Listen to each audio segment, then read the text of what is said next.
সুজিত বসু গ্রেফতার হলো, মূল মাথা কি গ্রেফতার হবে? মূল মাথা পর্যন্ত তদন্তকারী সংস্থা যদি এগোতে চায় তাহলে গ্রেপ্তার হওয়ার সম্ভাবনা আছে। আর যদি সে পর্যন্ত নাই যায়, এর আগে তো আমরা দেখেছি নিয়োগ দুর্নীতিতে মমতা ব্যানার্জির জড়িত থাকার বহু প্রমাণ আছে, কিন্তু নিয়োগ দুর্নীতি মামলা গ্রেপ্তার করে দূরের কথা মমতা ব্যানার্জিকে একবার জিজ্ঞাসাবাদ করা হয়নি। অতএব এই মামলায় তাকে জিজ্ঞাসাবাদ করা হয় কিনা, গ্রেপ্তার করা তো পরের কথা। ইডি প্রমাণ পেয়েছে, দাবি করছে যে 150 জন লোকের কাছ থেকে উনি ঘুষ নিয়েছেন, এটা ইডি কাগজপত্র পেয়েছে। তো ও যদি বলে যে এর কাছ থেকে আমি ঘুষ নিয়েছি, তাহলে তো তখনই অ্যারেস্ট হয়ে যাবে। তো ক্রিমিনালরা বলে যে আমি মার্ডার করেছি, তো উনি তো সবসময় চেষ্টা করবেন বাঁচার। শান্তিনিকেতন বিল্ডিং এ যে কথা বলছেন, সে বাড়িটাকে তো ক কোটি টাকা খরচ হয়, সাংসদ হিসেবে তিনি ক টাকা পান? তো সাংসদের টাকা ওই বাড়ি হয়? তো ওই বাড়িও তো লোকের কাছ থেকে আদায় করা তোলার টাকায়, কাটমানির টাকায়। তিনি দেশের স্বরাষ্ট্রমন্ত্রীকে বলেছিলেন যে বাপের বেটা যদি হন আর বুকের পাটা যদি থাকে, 4 তারিখে 12টার পর এখানে উপস্থিত থাকবে। তো উনি কোনো বাপের বেটা কিনা, ওনার বুকের পাটা কতটা এখন বাইরে বেরোচ্ছেন না কেন? দিয়েছিলেন, সে ওনার পিসিও দিয়েছিলেন যে বিজেপি কর্তৃপক্ষ মতো উড়ে যাবে, আর বিজেপি যারা আজ করছে তারা বাড়ির সামনে বিজ্ঞাপন দিয়ে বলবে যে আমরা বিজেপি করি না। তা এখন ওনার বাড়ির সামনে সেরকম কোনো বিজ্ঞাপন করেছে কিনা আমি জানি না। চেয়ারম্যান পদত্যাগ করতে চাইছে, কি বলবো? পদত্যাগ করাই উচিত। আজ যদি প্রকাশ করতে পারলেন, তো ওই ম্যাচগুলো প্রকাশ করলে তো সকলের চাকরি বাতিল হতো না। তো ওই চাকরিগুলো বাতিলের জন্য দায় ওনারও। উনি এখন সৎ সাজতে গেলে হবে না, মানে যে ছিলেন তার দোষ প্রমাণিত হবে বলে তিনি বের করতে দেননি। তো এই যে লোকগুলো আজ যদি বের করতে পারলেন, তো কদিন আগে বের করতে পারলেন না কেন? এই লোকগুলোকে আমি সৎ বলি না, এরা প্রচন্ড অসৎ লোক, সুবিধাবাদী লোক। ওনার তো তদন্তে ওনার সাজা হওয়া উচিত। সুজিত বসু দমকল মন্ত্রী অ্যারেস্ট হলেন, মানে গ্রেফতার হলেন ইডির হাতে। টানা 10 ঘন্টা জিজ্ঞাসাবাদ, তারপর সুজিত বসু, কি বলবো? আপনারা তো জানেন যে অয়নশীলের বাসায় যখন রেড হয় তখন কিছু কাগজপত্র পাওয়া গিয়েছিল, তার থেকে দেখা গিয়েছিল যে পুরসভায় যেসব নিয়োগ হয়েছে সেগুলো অর্থের বিনিময়ে হয়েছে। তো সে নিয়ে তৃণমূল সরকার পাল্টাবার আগেই সুজিত বসুকে অনেকবার জিজ্ঞাসাবাদ করা হয়েছে, তার বাড়িতে বা হোটেলে এগুলোতে সার্চও করা হয়েছে। ভোটের আগেও তাকে ডাকা হয়েছিল অনেকবারই, তিনি প্রচারে ব্যস্ত থাকার অজুহাতে যাননি। তারপর ভোট কাটার পর গণনার পর দেখলাম যে উনি গিয়েছেন ওখানে, এবং শেষে যেটা দেখা গেল যে অনেক ঘন্টা জিজ্ঞাসাবাদের পর 10 ঘন্টা। তো যারা গ্রেপ্তার করেছে তদন্তকারী সংস্থা, তাদের বক্তব্য যে তিনি সঠিক উত্তর দিচ্ছিলেন না বা বিভ্রান্ত করার চেষ্টা করছিলেন। তার একবারের বয়ানের সঙ্গে অন্যবারের বয়ানের অসঙ্গতি হচ্ছিল, তার জন্য তার গ্রেপ্তার করেছে। তো এটা তো খুব স্বাভাবিক। বারংবার একটা প্রশ্ন হচ্ছিল যে সুজিত বসুকে প্রায়শই ইডি ডেকে পাঠাচ্ছে, অ্যারেস্ট কেন হচ্ছে না, অ্যারেস্ট কেন হচ্ছে না, গ্রেফতার কেন হচ্ছে না, গ্রেফতার হয়েছে। দেখুন, ইডির যে আইন আছে সে ব্যাপারে সুপ্রিম কোর্টে মামলা হওয়ার পর সুপ্রিম কোর্ট যেটা বলেছে যে প্রাইমা ফেসি প্রমাণ পাওয়া গিয়েছে, এইটা আদালতে দেখাতে পারবে তবেই গ্রেপ্তার করতে পারবে, তার আগে পারবে না। অতএব ইডি কাউকে অ্যারেস্ট করতে হলেও যে প্রাথমিকভাবে তার বিরুদ্ধে দোষ পাওয়া যাচ্ছে সেটা তাদের কাছে প্রমাণ থাকতে হবে। তো স্বাভাবিকভাবে সে প্রমাণ হয়তো আগে ছিল না, সেই জন্য গ্রেপ্তার করেনি। যে প্রমাণটা পেয়েছে তাকে গ্রেপ্তার করেছে, এবং আদালত এরকমও রায় আছে, ইডির আইনেও এটা আছে যে 60 দিনের মধ্যে তার বিরুদ্ধে যদি ওই প্রসিকিউশন জমা না দিতে পারে তাহলে সে ডিফল্ট বেল পেয়ে যাবে। সেই জায়গায় দাঁড়িয়ে সুজিত বসু গ্রেফতার হলো, মূল মাথা কি গ্রেফতার হবে? মূল মাথা পর্যন্ত তদন্তকারী সংস্থা যদি এগোতে চায় তাহলে গ্রেপ্তার হওয়ার সম্ভাবনা আছে। আর যদি সে পর্যন্ত নাই যায়, এর আগে তো আমরা দেখেছি নিয়োগ দুর্নীতিতে মমতা ব্যানার্জির জড়িত থাকার বহু প্রমাণ আছে, কিন্তু নিয়োগ দুর্নীতি মামলা গ্রেপ্তার করে দূরের কথা মমতা ব্যানার্জিকে একবার জিজ্ঞাসাবাদ করা হয়নি। চিটফান্ড কাণ্ডে মমতা ব্যানার্জি জড়িত থাকার বহু প্রমাণ আছে, কিন্তু সে মামলায়ও তাকে গ্রেপ্তার করা তো দূরের কথা, তাকে জিজ্ঞাসাবাদ পর্যন্ত করা হয়নি। অতএব এই মামলায় তাকে জিজ্ঞাসাবাদ করা হয় কিনা, গ্রেপ্তার করা তো পরের কথা। বুঝি, আপনি যেমনটা বললেন, এবং আমরা বিভিন্ন সংবাদ মাধ্যমে যেটা দেখলাম যে বারংবার তাকে প্রশ্ন করা হচ্ছিল, তিনি প্রশ্ন ঘুরাচ্ছিলেন এবং বিভ্রান্ত করার চেষ্টা করছিলেন। সঠিক তথ্য থাকলে তাহলে এই বিভ্রান্তিকর, সঠিক কথা বলতে গেলে তো আগেই ধরা পড়ে যাবে যে আমি এই অপরাধটা করেছি। ওনার বিরুদ্ধে যেটা অভিযোগ যে ইডি প্রমাণ পেয়েছে, দাবি করছে যে 150 জন লোকের কাছ থেকে উনি ঘুষ নিয়েছেন, এটা ইডি কাগজপত্র পেয়েছে। তো যদি বলে যে এর কাছ থেকে আমি ঘুষ নিয়েছি, তাহলে তো তখনই অ্যারেস্ট হয়ে যাবে। তো ক্রিমিনালরা বলে যে আমি মার্ডার করেছি, তাহলে তো বিচারের খুব বেশি দরকার হবে না, কোর্টে গিয়ে বললেই দোষী সাব্যস্ত হবে, সাজা হয়ে যাবে।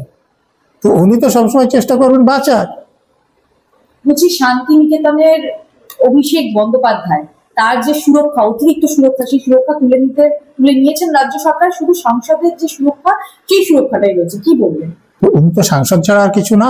এতদিন যে বেশি সুরক্ষা ছিল, উনার পিসির পুলিশ দিয়ে রেখেছিলেন, এটা অন্যায় ছিল। এখন যা করেছে সেটাই ঠিক। এই শান্তিনিকেতন বিল্ডিং এ যে কথা বলছেন, সে বাড়িটা কত কোটি টাকা খরচ হয়, সাংসদ হিসেবে তিনি ক টাকা পান? তো সাংসদের টাকা ওই বাড়ি হয়? তো ওই বাড়িও তো লোকের কাছ থেকে আদায় করা তোলার টাকায়, কাটমানির টাকায়। অভিষেক বন্দ্যোপাধ্যায় সাধারণ মানুষের মতো রাস্তা হাঁটাচলা করতে পারবেন? তাকে ভোটের পরে তিনি যে ভোটের সময় যে হুঙ্কার গুলো দিয়েছিল, চৌঠা মে দেখে নেবো, এই করবো ওই করবো, ডিজে বাজবে, তারপর থেকে তো ভোটের পর থেকে তাকে সেভাবে দেখাই যাচ্ছে। তিনি দেশের স্বরাষ্ট্রমন্ত্রীকে বলেছিলেন যে বাপের বেটা যদি হন আর বুকের পাটা যদি থাকে, 4 তারিখে 12টার পর এখানে উপস্থিত থাকবে। তো উনি কোনো বাপের বেটা কিনা, ওনার বুকের পাটা কতটা এখন বাইরে বেরোচ্ছেন না কেন? উনি তো আরো অনেক হুঙ্কার দিয়েছিলেন, সে ওনার পিসিও দিয়েছিলেন যে বিজেপি কর্তৃক মতো উড়ে যাবে, আর বিজেপি যারা আজ করছে তারা বাড়ির সামনে বিজ্ঞাপন দিয়ে বলবে যে আমরা বিজেপি করি না।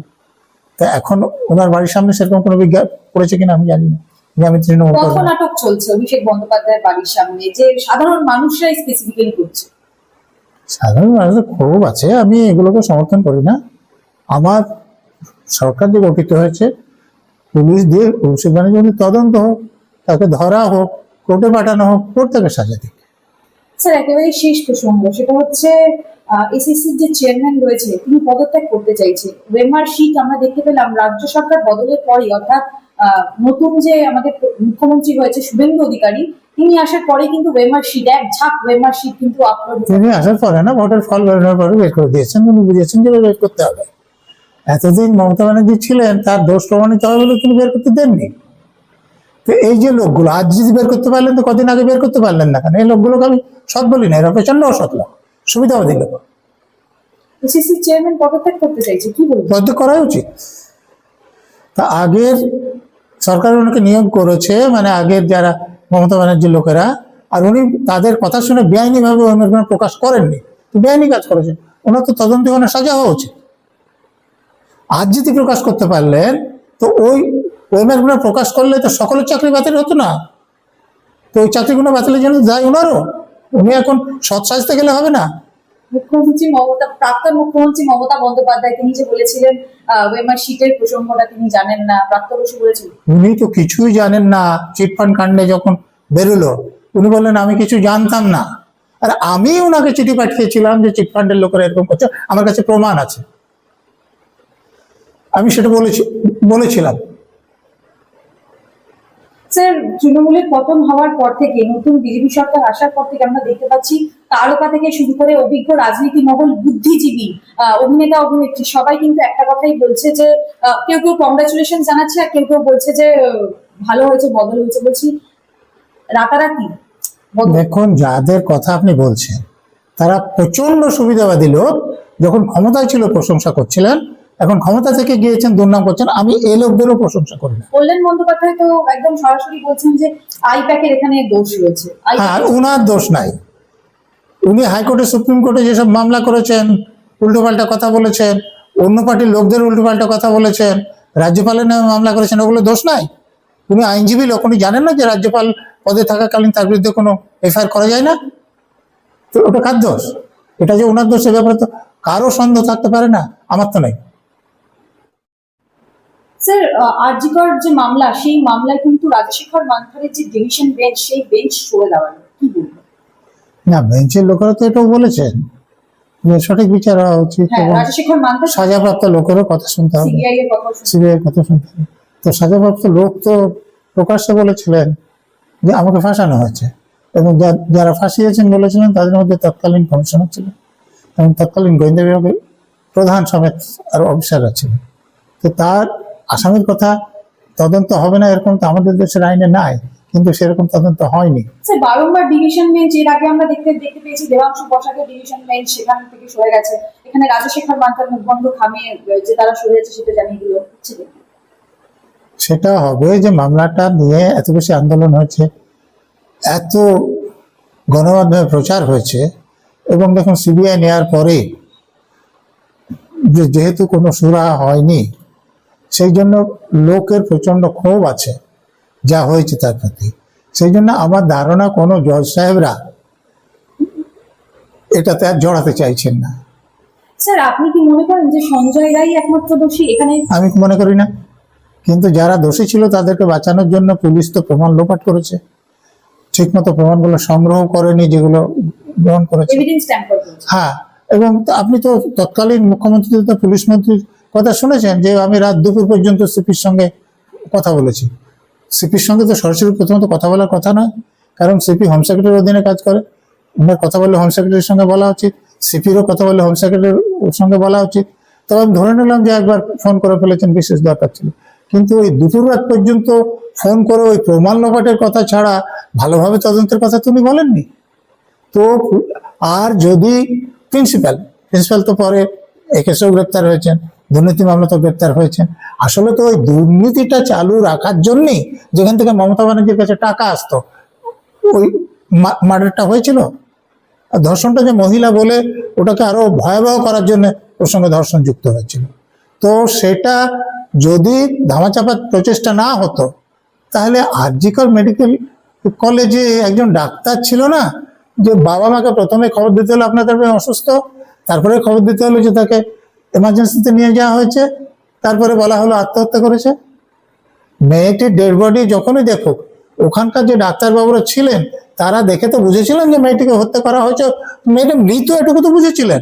তো বাবা মাকে এইসব ভুলভাল খবর দেওয়া হবে কেন, যদি না ধামাচাপা দেওয়ার প্রচেষ্টা থাকবে প্রমাণ লোপাটে। কালীঘাট থেকেই হয়েছিল তো কালীঘাট পুলিশ মন্ত্রী তো কালীঘাটে, তো তার অনুমোদন ছাড়া পুলিশ কমিশনার তো আজকে করে গিয়ে বলেছে যে যা হয়েছে সব আমার কমান্ডে হয়েছে।